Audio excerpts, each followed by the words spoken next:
So it's Saturday, we're down at the allotment because the weather looked okay. Today's about getting some bulbs in the ground. From the garlic farm, we got these longor shallots, which we're going to plant up the back in that new asparagus bed. We have some longor planted up the front in the garlic bed already, which are our own, but we need to bulk out our crop a bit, so we bought some. And then nice and cheap online this week, we got some snowdrops and some crocus. There's a purple crocus called Bar's Purple and a white snowdrop with the name Warronwe. I'll look that up. That's probably totally butchered. But first we've got to actually build up some beds for these. So that's why I've got the chop saw down here. What we do with the chop saw is we get these nice cheap bits of batten timber we have, treated stuff, and chop them into little stakes, which is a lot cheaper than buying stakes. That's what we used for like these little low beds here, for example. As you can see, our leaf crops in the polytunnel are doing okay, which is good to see. Still early days yet. So the shallots are going to go into this asparagus bed here. So it's got these sides on it. We're going to get the shallots in, then we're actually going to build up the compost layer in there to give a nicer bed over the asparagus. So we've got 3 rows of asparagus there, sort of one in the middle, one on either side, and then we're going to sort of in between those rows put 2 rows of shallots in there. So the galanthus, the snowdrops, and the crocus are going to go underneath the mume trees, which are here. So an mume is like a type of Japanese plum or apricot, which are used to make umeboshi. One day we'd like to make umeboshi, but we've never managed to have these actually fruit because the climate and the pollinators aren't right around here. We might try self-pollinating sometime, though the snowdrops hopefully might attract some more pollinators. We don't know. We're going to try that. So that all needs cleaning up down there and weeding out, ready for the snowdrops and maybe some crocus. And then we're going to put some more under this one here. Another umeboshi. So one's a Benichidori and the other one is a no mama or something. But one's a white one and one's a pink one. They've got loads of little flower buds already. If you can see that there. I want to focus. Oh, there we go. Nice and focused. But yeah, that's going to be, these get absolutely covered in blossom very early in the year. So yeah, that needs cleaning up there and we're getting some more in there. And then we've got the bed down the front here where we also are hoping to put some bulbs. This bed's generally not very productive, so we sort of have it designated a bit of a flower bed. This rose in the corner does really well. It's like a Rosa rugosa, pink one. And everything else here is kind of weeds. A bit of parsley down there. What's it called? From over the road. We sort of weeded that out there and plugged it in here. Totally forgotten what's called. This sage surprisingly does well in this random wet bed. That needs tidying up. And look, we've got moles. Bit of a worry. I hope they don't go into the garlic bed. And that rose, which is the same as the other one, doesn't seem to do so well. But we're going to get this bed tidied up and we'll get some bulbs into that at some point. Maybe not today, but we'll be working on the other back half of the plot for today. Okay, time to crack on with that then. Cat has laid out the shallots ready to go in.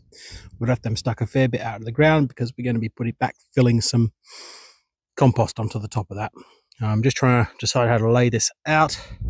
I like to keep things fairly square, but if we go square to this front panel here, we're going to go off to an angle to the side fence. So I don't know whether to keep it square to the fence or square to the front panel or move the front panel or just have a trapezoidal bed. Not trapezoidal. What's the other thing? Doesn't matter. So still thinking about that at the moment. We've got our 6 stakes cut and we're going to be drilling through the outer planks because I brought the wrong screws, or rather I forgot to bring specific screws. So I just got what's in the car, which is these. They don't have a clean shank. They're not like a decking screw. So we need to drill pilot holes in the outer boards and then bang those screws in with the impact. We'll see how we go. There we are. One raised asparagus bed. Our ground here is really quite damp, so we try to raise things even though we know that the wood might be a slug attractant and all that. but I think in the long run it's actually better to have the better drainage. This bed is level at the front and the back, but has a slight gradient towards the back of the plot where the big ditch is.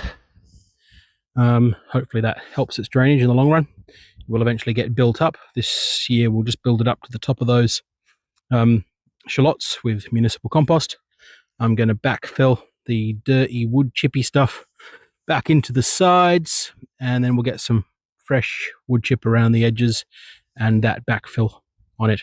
I'm not quite as anal as it might seem about squareness. I just like to get things approximately right. So things are just sort of done by eye. So we've got a good rectangle there with the same sides, roughly 90-degree corners. It's not quite parallel to the plot boundary, but that's okay. That's fine. As I mentioned earlier, these aren't quite the right screws for this job, and they poke through just a little bit on them, but that's quite a nasty point. Don't like them. So out comes Mr. Angle Grinder.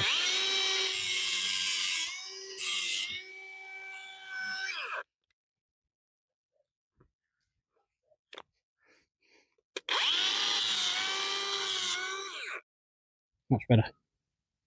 Whilst I've been fossicking about in the bed up the back, Cat has got this front one nice and clear.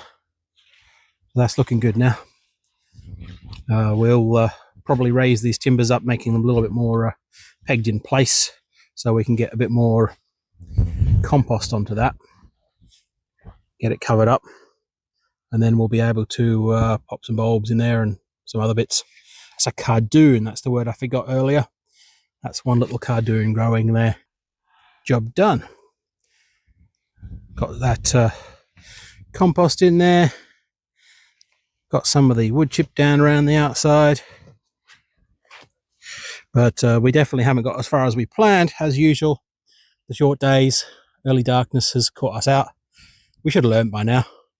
What we need to do really is learn to start earlier. So I've started here. We've got a fair bit of this kind of rhizomus style grass growing in here, weeds. So I want to fossilic them out a bit better before we worry about getting the flower bulbs into this spot. So tomorrow's job basically is going to be to weed all that out, make a nice sort of flat line up against the front of the compost bins there. That's our compost bays. And then this will all be wood chip behind here where the tree is, and we can get some bulbs into there. So there's a little bit of a stash of wood chips there ready to go. We'll need another barrow load at least, I'd say. But yeah, so we've got our shallots in here, which is good. I did a little bit of a random side project, made a little table that fits on top of one of these tubs, which is going to be part of our water system. At the moment, they're just tubs. But yeah, this will basically, we've got another blank plank to get there. I've got some more of this old decking timber at home. And we'll level that all off and we'll have a nice little table we can put stuff like those tools on. Nice little working surface. And I might do the same over the other side, though it's a bit of a, well, they're easy to pull off. So they'll probably be off and on sort of tabletops, and we can just lean them up at the side if we want to dip watering cans or something in there. But yeah, that's sort of a useful little side project done there. And it's getting dark now. The sky is pretty grey. And we'll be back down tomorrow, hopefully.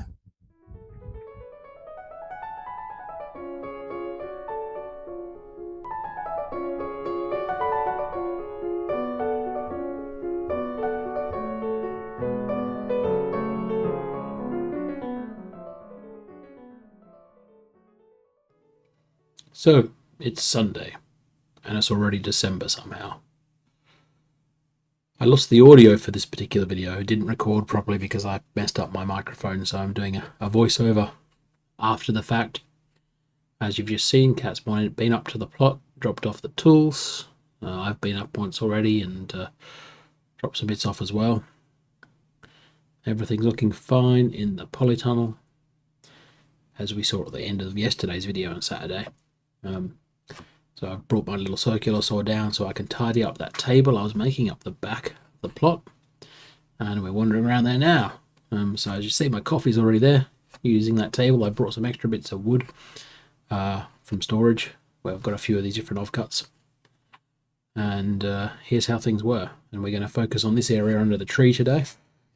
clearing off this grass. We had a little bit of scope creep, as you will see.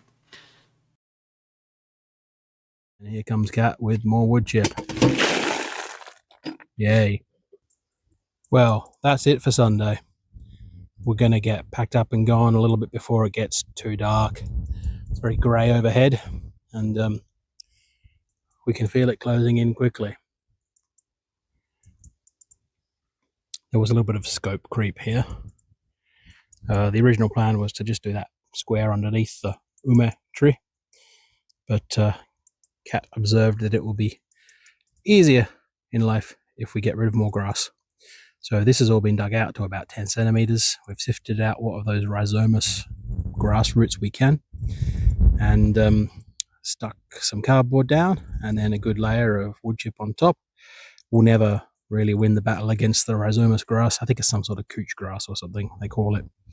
But that will suppress it for a while, and every time it pops its head up, we just have to be on it and pull out those bits of grass. There's still some down in this bed too. This bed has a general bit of a infestation of it. That's a job for another day.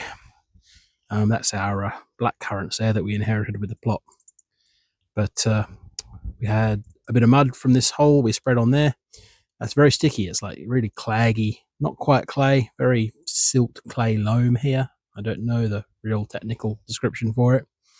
Thankfully, we had a bit of sharp sand on site, so rather than it just sticking to our boots all the time, we've now put a thin layer of sharp sand over that, which provides almost like a lubricant or a non-stick surface. We'll probably get a bit of grass seed onto that. We've got some at home. I did finish the table. Well, finish is not really the right word. It's on there though, and it does the job quite nicely. We should be able to pick this up and move it from any particular one. At some point I'll get the angle grinder out and take off those nasty spikes from the bottom where the screws have come through. Again, it's a case of not really having the right screws. Those spaces there are what hold it in place on the sides, and I think I'll add some sides to it on these cut ends here too, to stop it sliding back and forth so easily like that. But that's quite a useful little surface there then. I had my tools on it earlier when I was doing some stuff, and that will be good. We have several of those bins. Well, we call it water butts. They're old AdBlue canisters from work actually. So we got one here, so we can easily pick it up and move it down here if we're working down here. This one I cut a bit strangely, so not so useful on that one. And over in the other plot, we've got about 4 of them as well. So they're right at the back there. So yeah, that's probably a little plot tour for the day. Everything's going fine here in the greenhouse. No worries in there at the moment. We've done nothing on the other plot except for basically heap up spare dirt that we just dug out into that bay there, which will be useful when we need to shore up and level off the back of that plot, I reckon.